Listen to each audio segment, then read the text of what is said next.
You are now listening to the fastest show on IE Sports Radio. My name is Daryl Kinsey Jr. Welcoming you to the lap of the extra mile for today, April 14th, 2025. Well, there was smoke in Vegas. Larson dominated in Bristol. Kyle Kirkwood wins in Long Beach. And Oscar Piastri strikes pay dirt in Bahrain. And help me talk about all of that, of course, my co-host, Jen B. Jen? Hello. Chris is out on vacation. He's off this week. We'll be hearing from Michael Ward a little bit later in the show. We'll get everything started in just a little bit, but first, got to pay some bills. So sit tight. We'll be right back after this.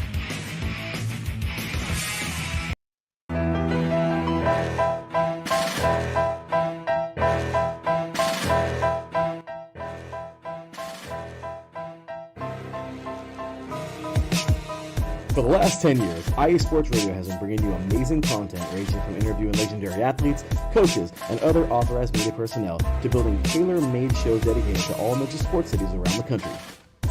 Make sure to follow us at IE Sports Radio on X, Instagram, Facebook, TikTok, and YouTube to keep up with the latest in sports and with all of our shows. Also, make sure to check out our daily updated website at iesportsradio.com.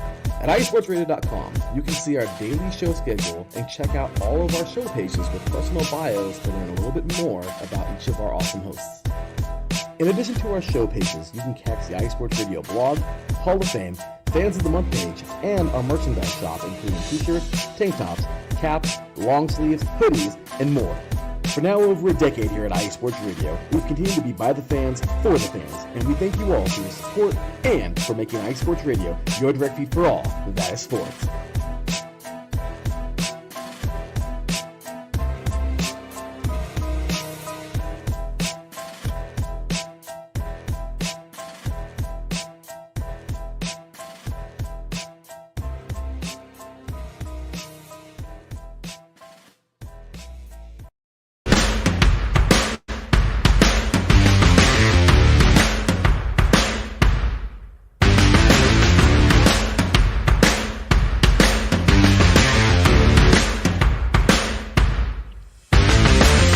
IE Sports Radio fans, this show is brought to you by Planet Jerky Premium Brisket Beef Jerky.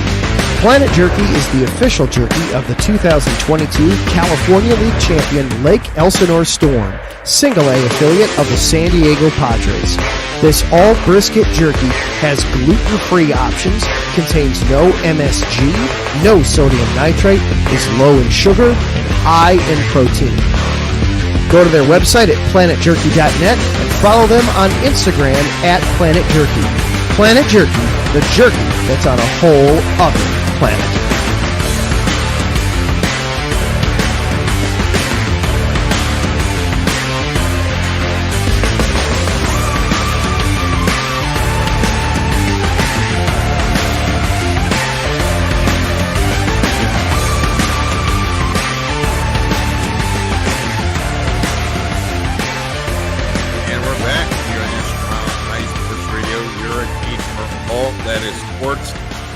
Jen here with you this evening. We'll be joined a little bit later by Michael Ward. I want to welcome in everyone. We're going to go ahead and start the conversation with a race in NASCAR that, Jen, I think was anything but close, as Kyle Larson put a whooping on him.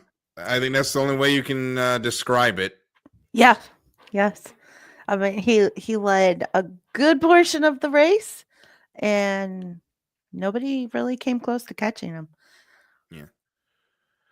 And a lot of people would say it was down to driver's skill, but a lot of it also had to do with the fact that, unfortunately, the tire went the opposite, 180 degrees in the opposite direction compared to what happened last year, where we had extreme tire wear. There was very little tire wear to speak of on Sunday, which created a moment where the last 150 laps of the race went green. At one point, Ryan Blaney was the only car on the lead lap. And Jen, I don't think we can deny it anymore. This next gen car, not great on the short tracks. No, definitely is not. that usually Bristol is one of the most exciting races, and it was boring. It goes back to one of the problems that we have right now is we do not have enough horsepower to spin up the rear tires. I think Denny Hamlin described the cars as being too planted, and the only way you really spin up those rear tires is to give them more horsepower. NASCAR at some point decided that they need to go less horsepower to try and attract a third manufacturer, which has not showed up. Or sorry, not a third manufacturer, a fourth manufacturer that has not showed up. I know Dodge, well, Ram is coming to the truck series. I know everyone thinks that means Dodge is going to come back in 2027 or 2028, but I don't see that happening for two reasons. One, Ram and Dodge basically operate as two different entities at this point. Right. And the other situation when it comes to Dodge and Ram is they're both owned by Stellantis. And if you've ever looked at the Stellantis portfolio recently, they're not in a good monetary situation. So I don't know if they're going to spend the money. I know that there's the new Dodge CEO that likes the V8 is back. The V8 Hemi is back in office. That engine's supposed to debut in 2026. Maybe we get a racing version in 2027, but you're holding out hope for that. Meanwhile, we've hamstrung the next gen car with horsepower that doesn't really work on short tracks. And well, you say, well, short tracks aren't that much, aren't that many races of the schedule. You might be right. However, currently our championship race is basically on a short track. That is what we call in the business a problem. Yes. Yeah.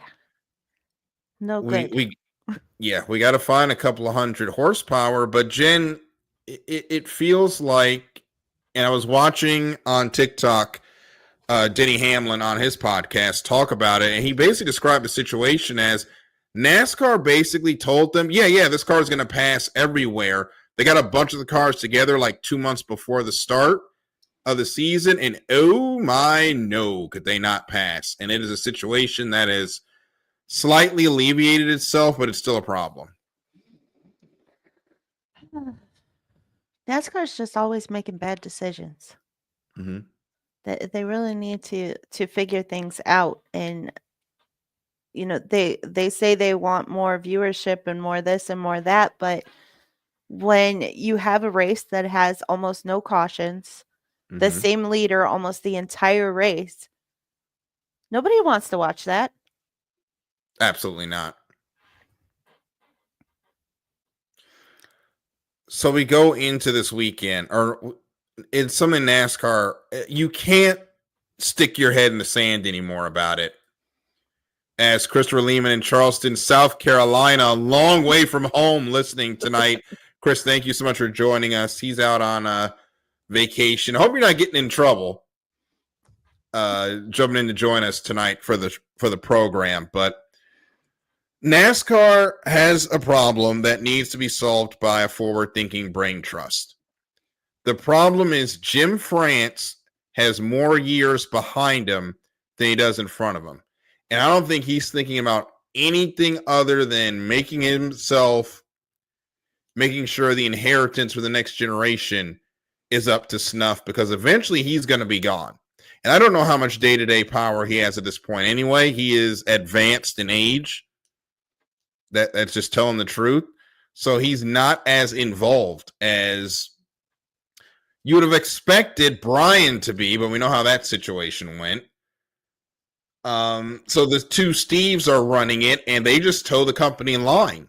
So I think the problem here is NASCAR is in desperate need of getting. They need new brain trust, and I was saying, and I was thinking it. Talking to some friends while I was watching the race, we need Tony Stewart and Dale Earnhardt Jr. to find some investment and buy the sport. I think that would be awesome. At this point. Yeah, that would be great. have two guys that have been on the track running the show. Mm-hmm. They're not going to do things that most drivers don't like. There still may be some that don't like him, but it would definitely improve things. Yeah, well, it would also help because we have folks that actually want to listen to the drivers, not get into Right. pissing matches on Twitter. So we can go on and on about that. Chris is here. Alex Bowman was having a good day, and then the engine decided to grenade on him. He eventually had to park that car.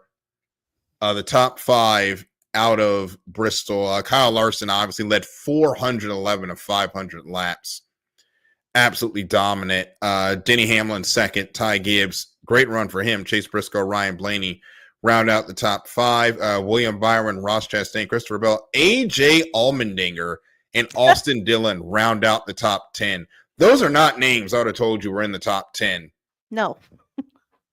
Unless it was NASCAR Heat. That's the only way I would tell you they were in the top 10. So we are now would be less surprising. Exactly. So we are now into the first and only break for the Cup Series this year for Easter. They'll be right back at it all the way to the regular season finale and the rest of the season from here. God bless those crews because they're going to need it. So I think a time is play a little game I like to call Spring Flowers or Showers. And basically, we hand out flowers to the folks we think we're doing well and showers to the folks we think are doing not so well to start this part of the season. 9 starts in. And I'll go first, and Jen, I'll send you the current schedule or current points in our private chat so you can follow along. I'll start with some flowers, and I have to give them to, of course, our points leader, William Byron, a driver that is criminally underrated, in my opinion. I don't think he gets the respect he deserves, and he shot out like a cannon to start 2025, winning the Daytona 500s, got 4 top 5s, 6 top 10s. It's been a little streaky in recent races. Should have won Darlington if it wasn't for the final pit stop and some shenanigans there. Didn't have a great race at Bristol, but Willie B, who has been close to getting a championship, Jen, he is on it, and I think he's on his way to another championship for performance. Yes, he is, and he definitely does not get the credit he deserves. So it's nice to see him come out strong. He's kind of fallen off a little bit the last couple of weeks, but hopefully he'll get things back in order and get back up to the front. But yeah, he started out the season hot, and that is keeping him right there at the top. Who do you have flowers for in this early season? Well, I gotta say, Ryan Blaney with 3 DNFs, still in the top 10 in points. That's pretty amazing. He has had a season where he's either running well or he's absolutely, or he's usually running well at every race, but he's had 2 strange DNFs and then a crash that he was not involved in, that he shouldn't have been involved in. Other than that, in the other 6 races, currently he's got 3 top 5s and 4 top 10s. If he can get out of this funk that he's in, I think he's another driver you're going to see in the top 10. Yeah. Or sorry, in the championship 4. And could probably win his second championship. Yeah, as long as his car doesn't give up on him. Yeah. All right, so let's hand out some. I think we've got one more. Let's do another flower. And I think I've got to give it to, as I'm looking at the list, I think we can't go any further without giving a big whoop to Christopher Bell. Yeah. Won 3 straight races to start the season. It's cooled off a little bit, but an absolute hot start from a guy that a lot of folks didn't think was going to make it at JGR, but has probably part of that young core with him and Chase Briscoe going into the future. Great start to the year for Christopher Bell. Yes, definitely. Who's your second flower? Oh, let's see here.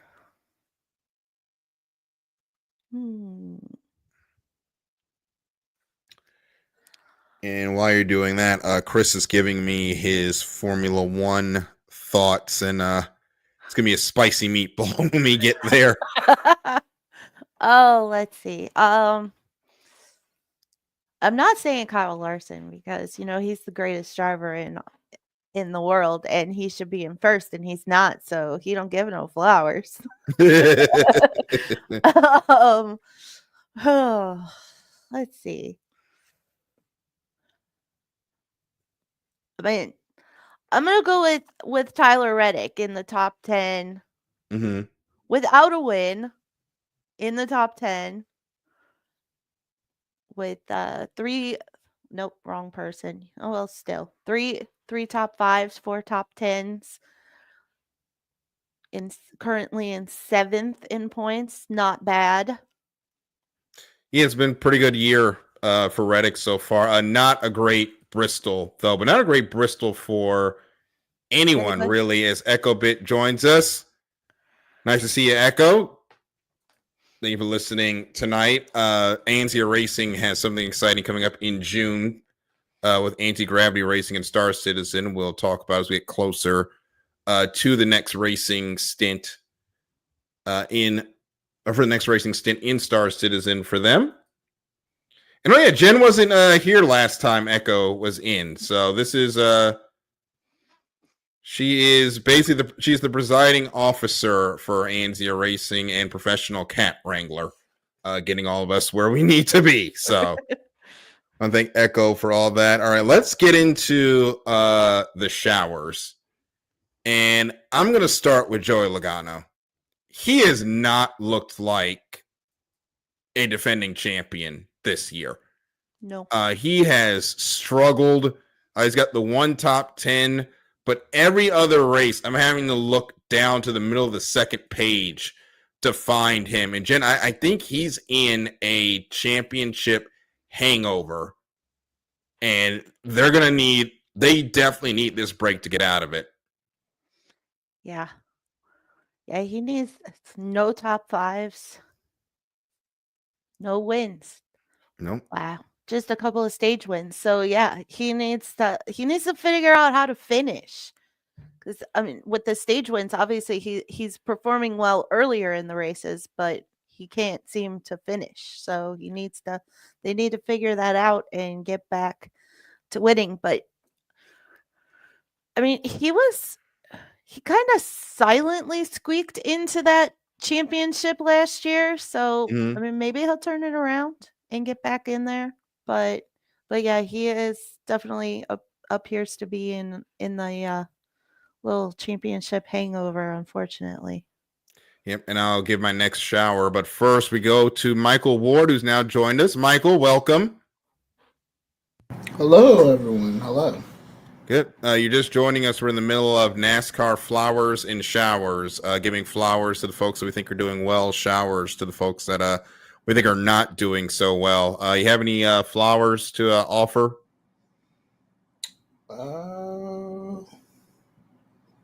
It's a good question. Well, I'll let you think on it, and I'll go to my shower, and that is going to be Kyle Busch. We thought he was going to come back this season with a vengeance, but I think it's time to really start winding down whether or not Kyle is ever going to get that last win. 15th in points. Surprisingly, 4 top 10s, but has not looked particularly strong in 9 races so far this season. Also, another one, I think this is a big one. Brad Keselowski. Where has he gone this year? I was just going to say, where is he? I don't see him on the list. Oh, there he is. I found him. 31st in points after 9 races. I think it's time for both of them to retire. Yeah, well, here's the good news. His other cars are in the top 16, so we know RFK is doing well. The bad news is I think it's just Brad at this point. Jen, who's your shower? Man, I did not expect to see Brad Keselowski down that low. Wow. I was gonna say Josh Berry.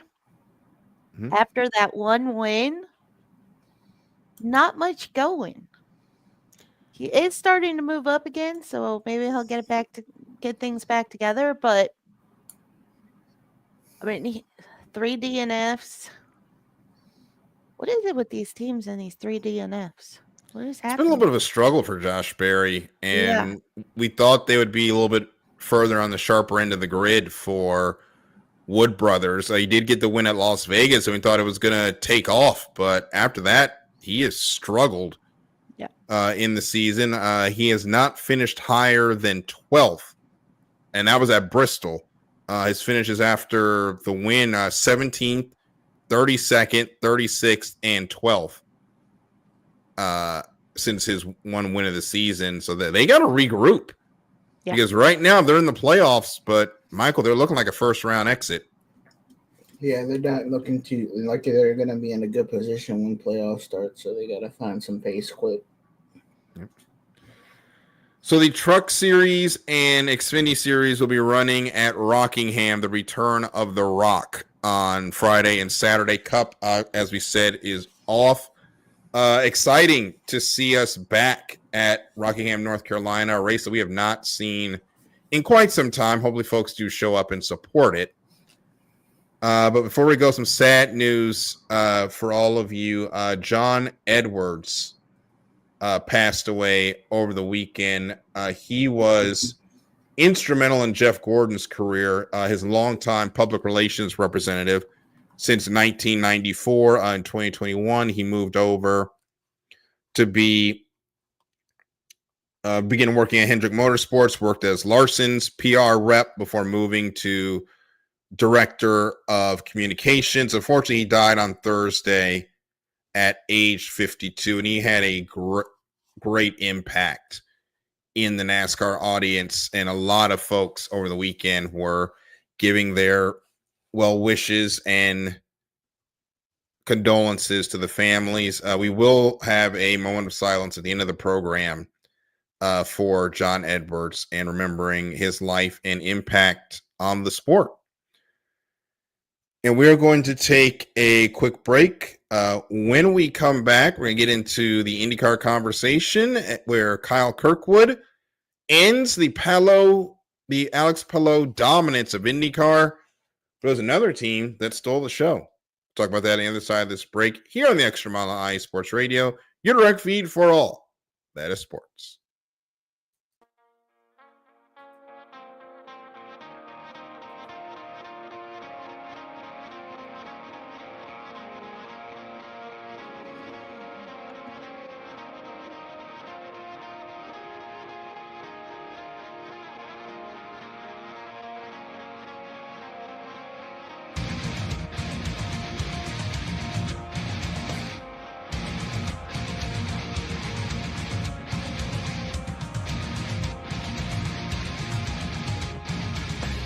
Hey sports fans, do you like wine?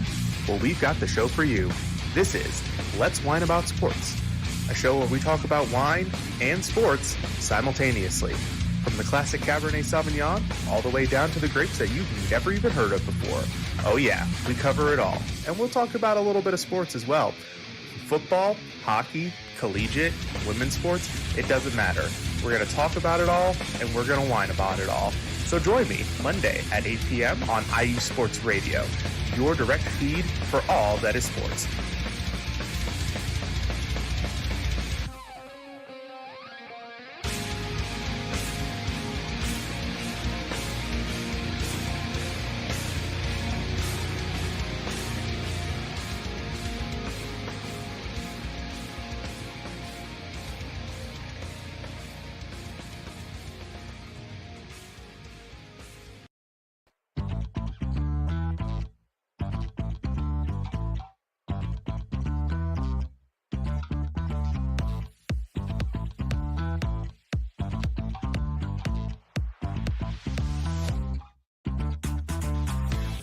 Hey there, IE Sports Radio fans. Be sure to check out our sponsor, Seal the Deal Wax Seals by Cecilia B. You just finished your very own wedding or baby shower invitations and you're looking for that extra special touch? Maybe you just wrote a letter to a relative or a friend and you want to add to their smile when they receive it. Then seal the deal with Cecilia's handmade sealing wax stamps for your invitations, letters, and gifts. You bring the deal, we'll bring the seal. You can find them on Instagram at sealthedeal_wax stamps and on Facebook, Seal the Deal Wax Seals.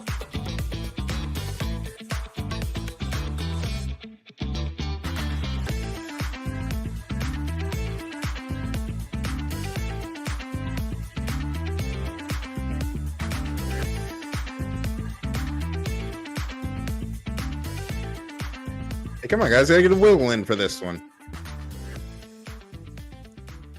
There we go. See, we got Jen dancing with us. Thank you, Seal the Deal Wax Seals, for being our sponsor. And thank you all for sticking around with our silliness as we continue with the extra mile here on iSports Radio, your direct feed for all that is sports. IMSA and IndyCar were out in the beautiful confines of Long Beach, California, for their races in the Long Beach Grand Prix. We'll start with IMSA, then get into IndyCar in a moment.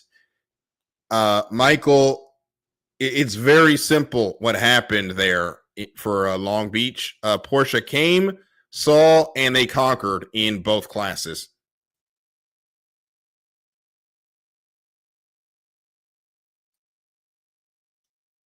Michael, you're muted. Or do I have you? No. You had me muted. Well, no, I don't think. I think you were muted on your side. But anyway. Yeah. Yeah, through no fault of BMW, they decided to pit early under the first safety car, which still puzzled me. And they boxed both their cars under the safety car for fuel, I'm guessing. And, you know, once you give Porsche the lead, you really shouldn't do that. Yeah, that is the unfortunate part. You kind of have to roll the dice that they were going to come with you there. But and you've got to think, okay, our car's playing fast. We should be able to get back around them. But it is, one, hard to pass at Long Beach. This just in, hard to pass at a street circuit. And two, Porsche. Yeah. Second, stop me if you've heard this before. That Porsche is really, really fast. Yeah, it's quite literally a Porsche. Yeah. So another 1-2 for them, Jen. And I think it's time for the balance of performance bat to come out. And they're going to need to take a big swing at Porsche because right now they have utterly dominated. I don't even think you can fix it with balance of performance. I got to try at least. I don't know. I think Porsche's strategy team is just that good. Yeah. Maybe Ferrari needs to hire them. Oh, wait. We'll talk about that. Well, the winner in GT Daytona was the GT3 representative in that race. And Rexy for AO Racing takes the win in the 177, the green version of the already green dinosaur car takes the win there. So it was a great weekend for Porsche. And we had another instance of BMW on Corvette crime. This time it was the Turner BMW getting into the back of the DXDT Corvette, and the back bumper got ripped off of the Corvette by the BMW again. So Tommy Milner, who was driving that car, had to come down to pit road to have that serviced. Finished down the order, was running in the top 5. What was a pretty good weekend, or what was going to be a pretty good race for them, but fortunately ended up well down the order. And Jen, it just feels like the BMWs and the Corvettes, they can't stay away from each other. Yeah. That magnetic pole between Germany and America, I guess. Which manufacturer is better? Well, there were no middle fingers thrown this time, so it was a bit Well, that's more. good. It was more calm this time than usual, Michael. But that Corvette GT3 still trying to find its sea legs there. It's still And, got some really good potential. Yeah, Corvette's got time to get it together, but they're still getting used to running in this GT3 machinery. And we'll see how things go. Next time out, they'll be in not Las Vegas, at Laguna Seca to run their. Sorry, go ahead. I was like, can you imagine a race at Las Vegas? Well, they did have one like way back in the day. Or was that Phoenix? This is like in Grand Am times where they had a road course race at Las Vegas. No, it was Las Vegas. The ALMS ran there. You can find that race on YouTube. It is almost lost media, though. So maybe IMSA should try to do Las Vegas again. That would be interesting. I don't know how much of the I think the circuit is good for it. I don't know how much of that original Roval even exists anymore, but we'll see what happens. It's going to be 24 days. It'll be in the month of May before we get more racing out of IMSA. That'll be the Monterey Sports Car Championship. May 9th through the 11th. We'll have all our classes back together for that race. As right now, it's looking like Porsche storming to another championship there in the IMSA WeatherTech Championship, but they still have time. The other teams still have time, but they got to get on their horse. Let's go ahead and get into IndyCar now with the Long Beach Review. And Kyle Kirkwood picks up the win out there, ending the reign of terror by Alex Palou and Chip Ganassi Racing, although Palou finished all the way down the order in second. How very uncharacteristic of him. I know, right? It's almost like he's falling apart. I guess that strong run was too much for him.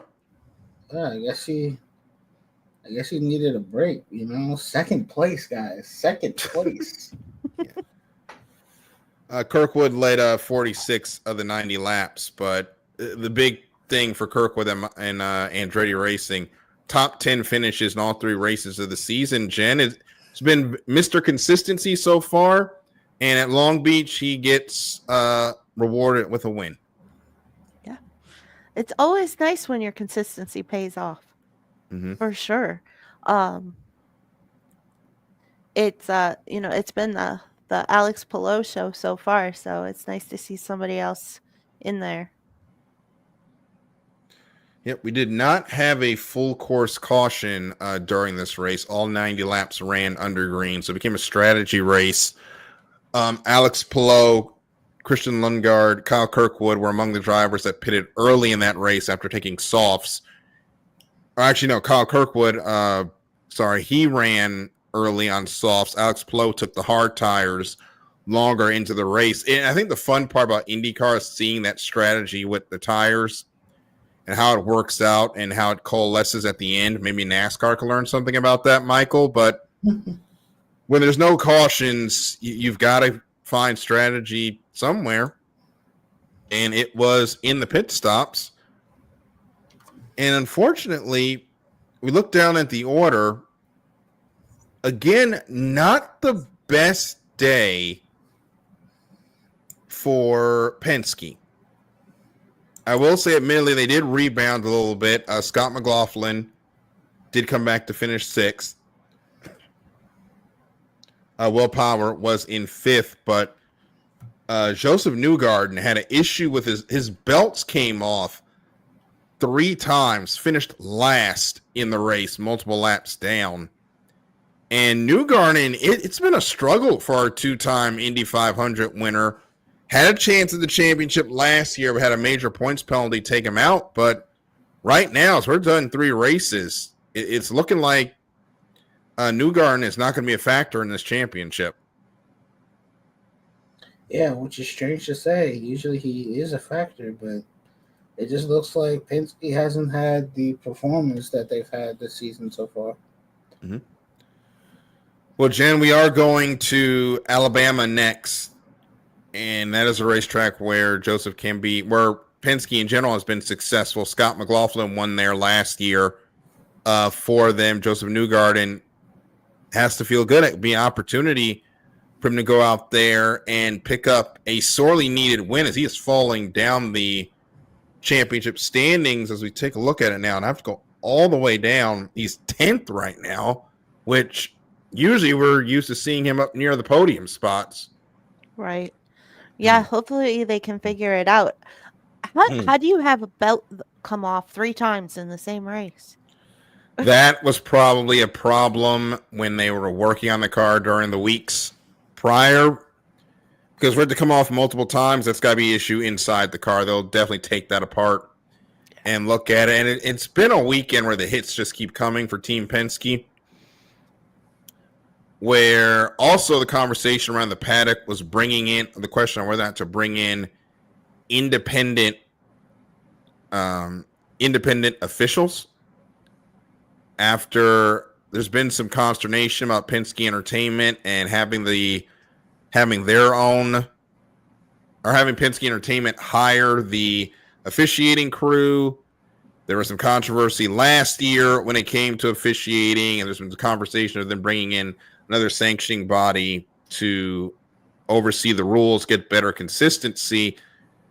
Roger Penske said that was not on their radar, but to be honest, unless Roger, this is going to be a hot take, but I'm going to say it anyway. Until that IndyCar team is not named Penske Racing, there's always going to be an issue of propriety when it comes to the rules when you, Roger Penske, also own the series. Right. That's going to be a problem that's going to chase them until I hate to say it, might have to sell off that arm of the company.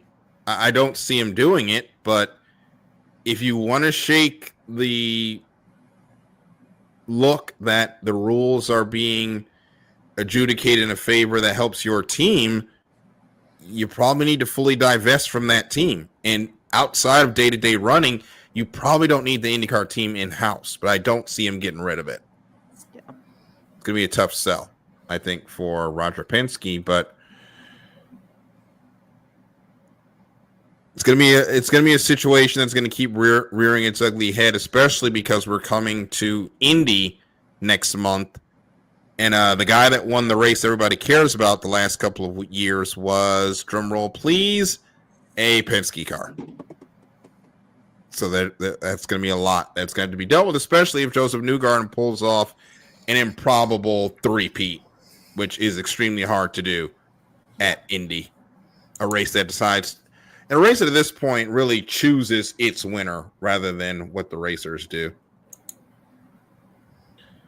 So we're going to take a quick break, but before we do that, the NHRA 4Y Nationals wrapped up on Sunday, and Jen, Michael, Tony Stewart finally gets off the schneid. He makes it to the final round. He takes the win in the Las Vegas 4Y Nats in the final. We've been saying it's going to happen for a while, and finally Tony Stewart, he's a Top Fuel winner. Haven't heard Tony Stewart won in a while. Yeah, I haven't heard that in a while. And this was my favorite NASCAR driver at one point. Yep. So Tony Stewart took down Justin Ashley, Antron Brown, and Jasmine Salinas to take the win in Top Fuel. In Funny Car, Austin Prock takes the win over Dave Richards, Matt Hagan, Paul Lee. Austin Prock has had a struggle to start the season. That car has not looked as fast as it did last year when he won 9 races, but gets top speed of the meet and low ET of the meet as well. Qualified in position number 2. Austin Prock is not going away, and he's in that hunt for that regular season crown, which comes with a big chunk of change at the end as well. Pro Stock goes to Dallas Glenn, defeats Matt Latino, Matt Hartford, and Greg Anderson to take the win there in the Door Slammer category. And speaking of Door Slammer categories, This news that came right out of left field. 6-time UFC champion Randy Couture is going to be driving in Pro Mod starting in Virginia with Skag Power Equipment. That was announced during the final rounds at the Las Vegas 4-Wide Nationals. Jen, that is quite a career change to go from UFC to Pro Mod racing. Yeah, that is definitely a change. I mean, hopefully he's not going to be punching anybody. Well, let's hope nothing goes bad and it starts an altercation in the pits, because I'm taking Frankie Couture over the other guy. I'm just saying. Yeah. This is going to give a different meaning to the term ground pounding when he jumps into that car in Virginia. So we wish him the best of luck. He's going to be working on getting his Pro Mod license soon. They're going to debut the car in Chicago. Then he's going to run officially during the Virginia Nats later this year. So we're going to take a break. When we come back, we'll get into Formula One, and a new championship contender is born, while another, his team may or may not be falling apart. We'll talk about this on the other side of this break here on the Extra Mile on IE Sports Radio, your direct feed for all that is sports. Rise and shine. It's 4 a.m. The stars are still out. The sun is beneath the horizon, but it's time to punch in and go to work. The comfort of your warm-ups turns into the grinding out of your reps as the clinking and the clanking of the plates create a symphony of euphoria. There's no other feeling like it. Earn it, burn it, and take what's yours. IE Sports Radio has proudly partnered with Vital Apparel, a brand that not only fits great, but also promotes and donates to mental health research. Use our code IESR to get 15% off their comfortable and inspiring gym wear and help them on their amazing journey to support mental health. Go hard, take part in your iron therapy, and be strong. Because when your mental health is as strong as you are, there's no telling how far you'll go.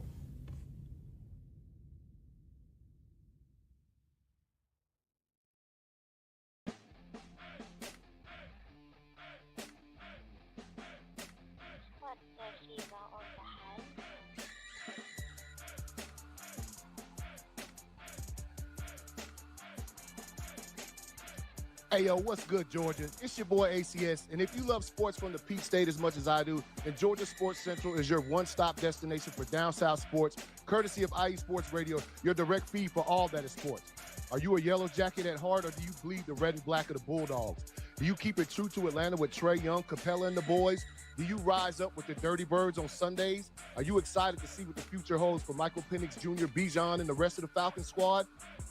Do you live at 755 Battery Avenue? Do you rep for Albies, Acuna, and the rest of Braves country?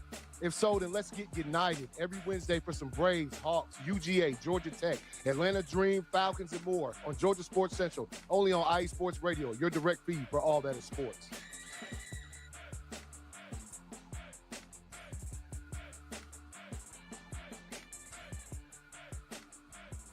And we're back here in the Extra Mile on IE Sports Radio, your direct feed for all that is sports. Daryl, Jen, B, and Michael here with you this evening. And round 4 of the Formula One World Championship was run at Bahrain. And Michael, we've got a new championship contender, and his name is Oscar Piastri. Yeah, definitely a very good dominant show from him. I think he basically led from lights to flag, basically. Very dominant victory. Yes, that is what he has need. His second win of the year, by the way, for Oscar Piastri in a season that looks like it's going to be dominated by our friends in Papaya Orange. And got a couple of hot takes, which I don't think are very hot, from Christopher Lehman, our co-host. I'm going to start with this one, and then, Jen, I want to get your reaction first, then Michael. Lando Norris is not a champion and never will be. Oscar Piastri will be your champion this season. Well, Tell us how you really feel, right? I mean, right now Lando's in the lead, so. But I mean, I don't know. After the way things went last season, it would not surprise me. He'll let Oscar ahead of him. I mean, that's what he does. Well, we saw that at Hungary and how that ended up costing him the championship, Michael. Lando, I think we just have to face it. I don't think he's got that killer instinct to be a Formula One world champion at this juncture. I don't think he does either.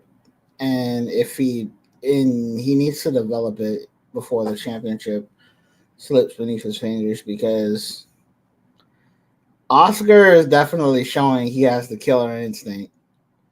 And if Lando wants to compete, he's going to have to develop it. I think the frustrating part for, I guess, Lando is, same car, same strategist. It's just, I don't want to say he makes these little mistakes during the race, but he makes these little mistakes in qualifying. Like, he's not consistent there. And then during the race, I mean, he was down there fighting with those two slow-ass Ferraris. Jesus. We'll get into them in a minute as well. And, what he really, really needed to be up there fighting with George to get to Oscar. So it's just like, where are you lacking? You have the car, you have the team, you have the resources. What is going on? Well, he had he had a mental error at the start of the race with the jump start, where he was in his box perfectly. Yeah, Max Verstappen called it out instantly, but he lines up perfectly, then accidentally rolls forward, and then he got stuck behind Russell despite having the tire advantage after the second pit stop.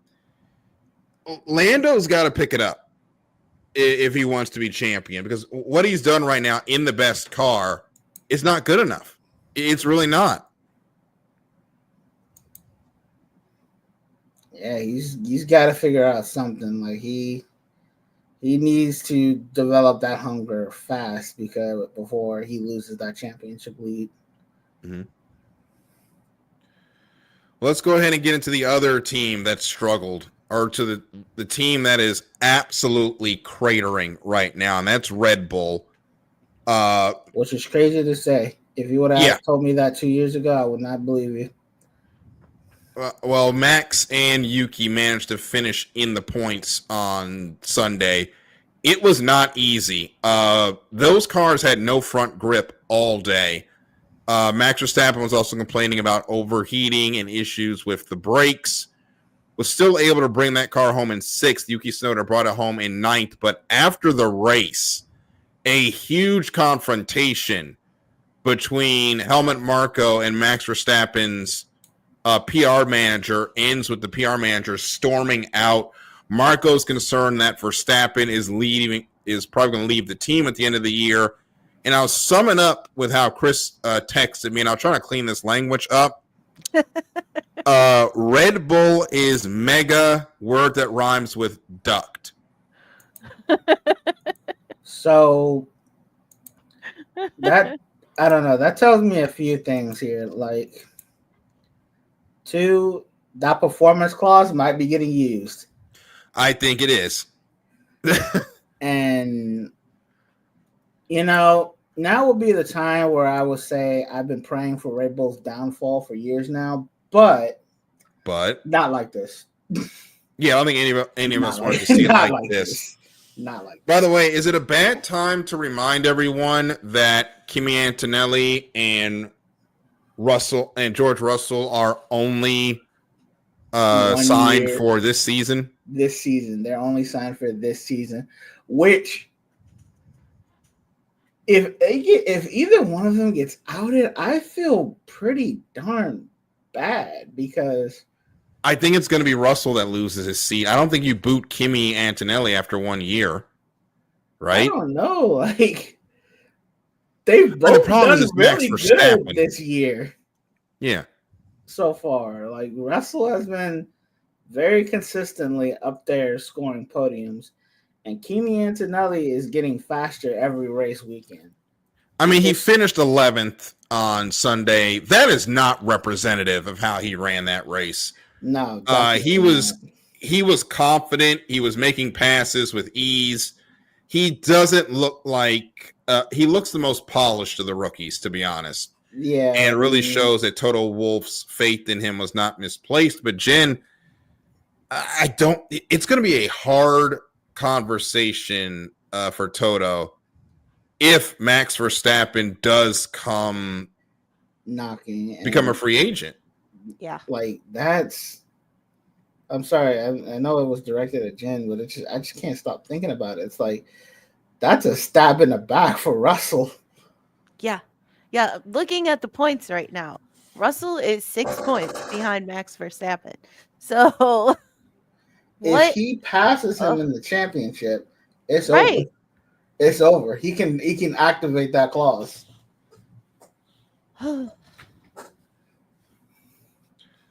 It is going to be, yeah. And well, the question is, does Verstappen, and I keep bringing this up because he keeps talking about he doesn't want to stay in Formula One that long, and he's about to have a baby later this year. Very true. Does he stay in the sport, or does he retire to run his GT3 team? So here's the thing. I think I think most likely he'll retire. He's a lot of people's greatest driver of all time. So I think he'll retire as that because I don't think he likes his options. Red Bull. Well, he also said he doesn't want to chase the records. Yeah, Red Bull's falling apart. Mercedes, you're going to be screwing over two drivers that might even be as equally talented as you. Mm-hmm. Ferrari is God now. Aston Martin. They've also locked their drivers down long term. Aston Martin, do you really want to deal with Lance? No. Or Lawrence? Williams, they got potential. Max could, do something with it, but no. So it's like, if he doesn't want to chase the records, you can chase the records with your GT3 team. I could see him doing that. I just feel bad. I don't want it to end like this with the controversy and no, I don't think anybody wanted it to end like this. All the nastiness. Like that's, I think, the main problem that we're seeing right now. Like you might have been praying for Red Bull's downfall, but you did not want it like this. No. Like, and I think that's where everybody is. It's right. ending. It's ending in a board meeting. It's not ending on track. No. Right. So we'll see if they can get that car developed. But here's another problem. They're having data gathering issues. The data they're getting is not correlating to what the car is doing, and they've got some sort of technical issue at their wind tunnel that's not going to be fixed till 2026. Really? They kind of need that right now. They kind of whatever the problem is, especially for 2026. Yeah, that's the great reset, and that's why I keep bringing up Max Verstappen potentially retiring. We don't know who's going to be the top team in 2026 because it's a new formula. Me personally, I think it's going to be Mercedes. I mean, we'll see, but remember, everything resets, and Cadillac comes in next year. For all we know, they could end up dominating. I doubt it, but I doubt it too, very seriously. I mean, Braun GP did it. Yeah, but they dominated their first year. Braun GP came in at a very good time, and they also had the basis of a very good team already. To be fair, yeah, they did have the Honda car that would have been Honda. They're that meme of the guy that is like digging, but then he gives up and then walks off and like one more strike, and he would have had the diamonds, except for it's the Formula One World Constructors title. Because they would have won it with that car. They would have. So it's just like Cadillac coming in and immediately winning is just no. You can't do that, especially in this era of Formula One where all the teams are already well established. Yeah. And can literally control the regulation, not control the regulation, but control the rules. Yeah. Around new teams. It's like you can't really win. Well, let's talk about some good news, and that is Haas double points once again.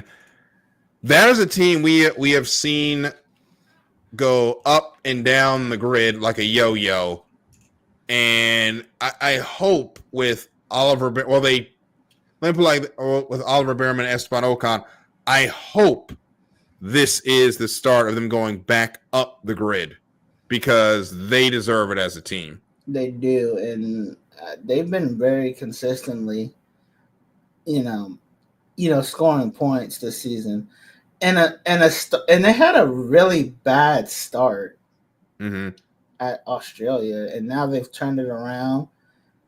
Behrman is showing me that he is. Don't go to Ferrari, Behrman, please. Well, actually, who knows what will happen to Ferrari? Hopefully, maybe one day they'll turn it around and stop having their head up there. You know what? But Behrman is showing that he's got very good potential. So I think they're gonna have really good performances from here on out. Yep. And as we get ready for the rest of the Formula One season, I think now is a good time to look at the point. We did have one disqualification, though. Nico Hulkenberg was disqualified for,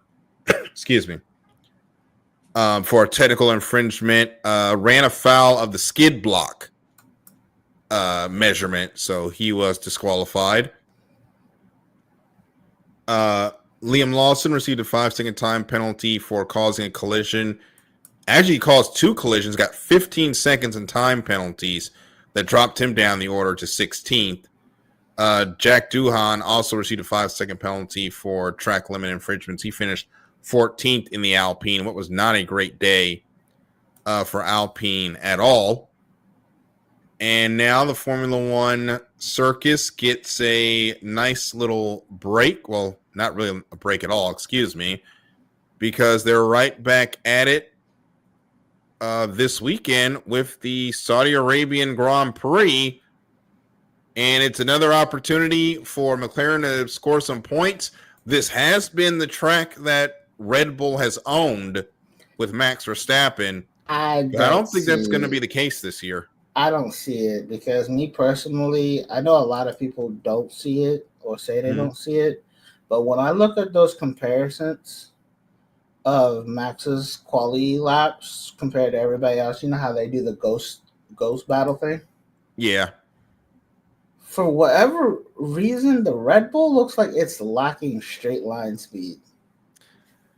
That is weird because it did not lack straight line speed last year. But the problem is it can't get out the corners. They're having some sort of balance issue with the front end of that car because they cannot get it to turn in.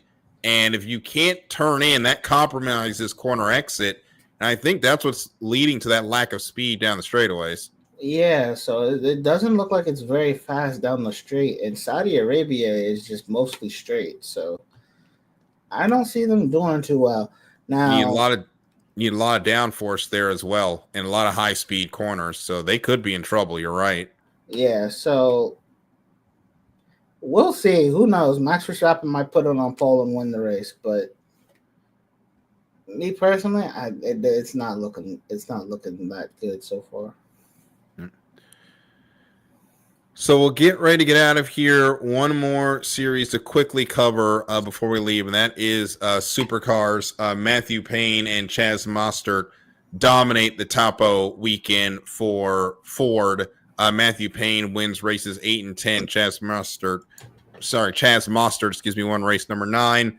Will Brown was consistent, finishing in the top 10 in all 3 races. However, The driver standings are tightening up as Will Brown has 651 points. Cam Waters closing in on 617. And Matthew Payne, off of a great Taupo weekend, as I said, he's starting to sneak up there with 605 points. So the race to the regular season crown in Supercars is heating up, and you don't want to miss it. Next time out for the Repco Supercars Championship, they will be in Tasmania for the 2025 Snowy River 2025 Snowy River Caravans Tasmania Super 440.